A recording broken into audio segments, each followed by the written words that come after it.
অসম অপাধিকৃত শিক্ষক কৰ্মচাৰী সংস্থা টেট সন্থা 9 মাৰ্চ তাৰিখত আমি চচলত সদৌ অসম অপাধিকৃত শিক্ষক কৰ্মচাৰী সংস্থা টেট সন্থা তাৰপিছত টিউটৰ সন্থা ট্ৰেড ইউনিয়ন প্ৰাথমিক শিক্ষক সন্মিলনী আৰু অন্যান্য বহু সংগঠনৰ সন্মিলিত এয়া শক্তি সুব্ৰত তালুকদাৰ তেখেতে নিখিল ভাৰত ছাত্ৰ সন্থাৰ সভাপতি আমাৰ শিক্ষকক উদ্দেশ্যি গোটেই টিউটৰ হওক টেট শিক্ষক সকলোকে উদ্দেশ্যি এটা আহ্বান থাকিব আমাৰ আমি কি কৰিব গৈ আছোঁ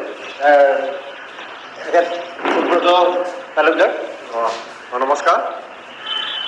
প্ৰধান কথাটো হৈছে কি যে এই সময়ছোৱাত আমাৰ শিক্ষকসকলৰ আমাৰ ছাত্ৰসকলৰ আমাৰ অভিভাৱকসকলৰ আৰু আদি কৰি সমগ্ৰ চৰকাৰী শিক্ষা ব্যৱস্থাটোৰ যিমানখিনি সমস্যা আছে আৰু এই চৰকাৰী শিক্ষা ব্যৱস্থাটো যে লাহে লাহে চৰকাৰে ধ্বংসৰ মুখলৈ লৈ গৈ আছে তাৰ বিৰুদ্ধে সকলো একলগ হৈ আমি যুঁজিবলৈ সাজু হৈছোঁ।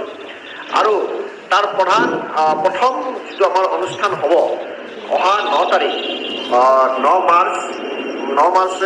মাৰ্চত গুৱাহাটীৰ চচলত আমি এটা চাৰিদফীয়া এটা আন্দোলনৰ কাৰ্যসূচী ৰাখিছোঁ জনজাগৰণ সভা।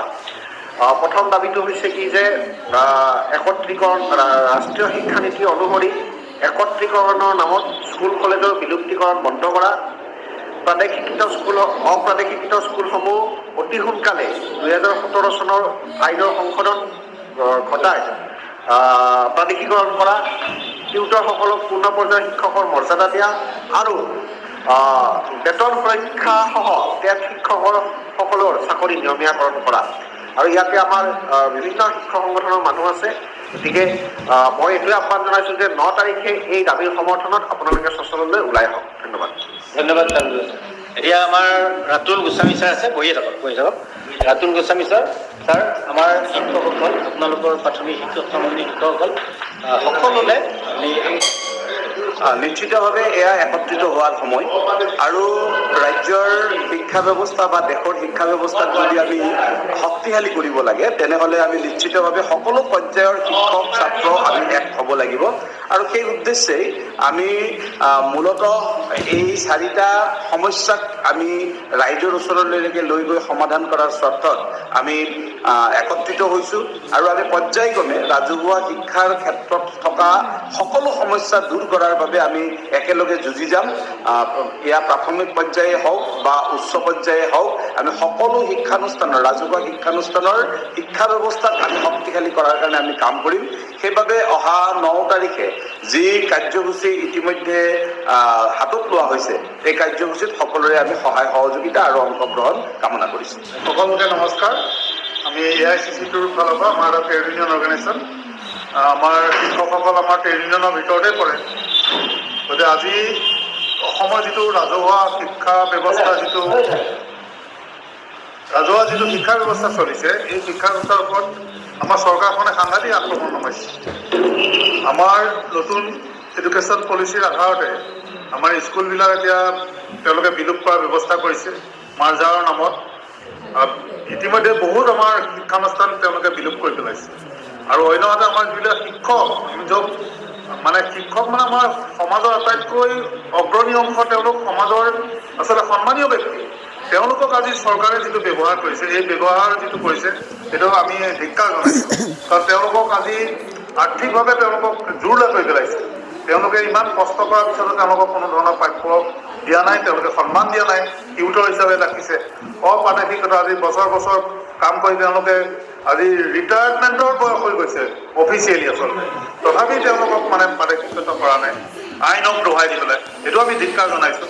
গতিকে এই সকলোবিলাক মিলি আমি ঐক্যবদ্ধ হৈছোঁ, আমি সকলোবিলাক আমি একগোট হৈছোঁ। অহা 9 তাৰিখে আমি চচলত এক প্ৰতিবাদ সমাৱেশ আয়োজন কৰিছোঁ। গতিকে আপোনালোক আমি সকলোকে আহ্বান জনাইছোঁ এই প্ৰতিবাদ সমাৱেশত আপোনালোকে দলে বলে যোগ দি আমাৰ ৰাজহুৱা খণ্ডৰ শিক্ষাক আমি বচাব লাগিব, লগতে আমাৰ শিক্ষকসকলকো বচাব লাগিব, যিসকল শিক্ষক আজি সাংঘাতিক ধৰণে জোৰ লোৱা হৈছে, জীয়াটো ভুগি আছে। ধন্যবাদ। নমস্কাৰ। ধন্যবাদ। আমাৰ টিউটৰ ছাৰসকলৰ প্ৰতিনিধি আছে, ছাৰ এনে কিন্তু দিব আৰু আপোনালোকৰ টিউটৰ শিক্ষক সমাজখন আৰু লগতে টেটৰ শিক্ষক সমাজ বা অপাঠিক শিক্ষক সমগ্ৰ শিক্ষক সমাজ তথা শিক্ষক সমাজখনলৈ 9 তাৰিখৰ যিটো প্ৰগ্ৰেম আমাৰ এই প্ৰগ্ৰেমটো সফল হ'বৰ কাৰণে আহ্বান কেনেদৰে? নমস্কাৰ, মই আফজল হুছেইন, সদৌ অসম LP আৰু ME তিৰুতৰ শিক্ষক সংস্থাৰ মই এজন সম্পাদক। এতিয়া বৰ্তমান আপোনালোকে সকলোৱে গম পাইছে যে অসমত প্ৰতিদিনেই নতুনকৈ মানে চৰকাৰে এনেকুৱা কিছুমান ষড়যন্ত্ৰ আৰম্ভ কৰিছে যে ৰাজহুৱা খণ্ডৰ শিক্ষানুষ্ঠানসমূহ ধ্বংস কৰি গৈ আছে। প্ৰতিদিনে একোখন মানে শ স্কুল বন্ধ কৰি আছে। ইতিমধ্যে আমি যিখিনি আমি প্ৰায় 25-30 বছৰ ধৰি ভেঞ্চাৰ স্কুলত আমি কৰ্মৰত আছিলোঁ, আমাক 13-14 চনত বঞ্চিত কৰিলে। 10 বছৰ নোহোৱাৰ কাৰণে ৰিকগনাইজ কৰে। তাৰ পৰৱৰ্তী সময়ত সেইখন 12-13 প্ৰণয়ন কৰা আইনখনে তেওঁলোকে কি কৰিলে, ফলত বাতিল কৰিলে হাইকোৰ্টৰ জৰিয়তে। এইটো ষড়যন্ত্ৰমূলক অন্যায়ভাৱে কৰিছে। ইয়াৰ প্ৰতিবাদত আমি 9 তাৰিখে তাৰ পিছতে 17 চনত আকৌ এখন কলা আইন প্ৰণয়ন কৰিলে, যিখনৰ আধাৰত আমাক শিক্ষক নকৰি টিউটাৰ কৰিলে। এইটো এটা আজব শব্দ আৰু আজব ঘটনা আছে অসমৰ কাৰণে, অসমৰ শিক্ষক সমাজৰ কাৰণে। সেয়ে আমি সকলোবিলাক শিক্ষা খণ্ডৰ সংস্থা লগ হৈ 9 তাৰিখে চচলত আমি প্ৰতিবাদী সভা অনুষ্ঠিত কৰিবলৈ আমি ইচ্ছা প্ৰয়োগ কৰিছোঁ। গতিকে আমি সকলোকে এই জেগাতে আহ্বান জনাইছোঁ, সিদিনা 9 তাৰিখে সকলোৱে যাতে চচলত উপস্থিত হৈ অংশগ্ৰহণ কৰে। ধন্যবাদ।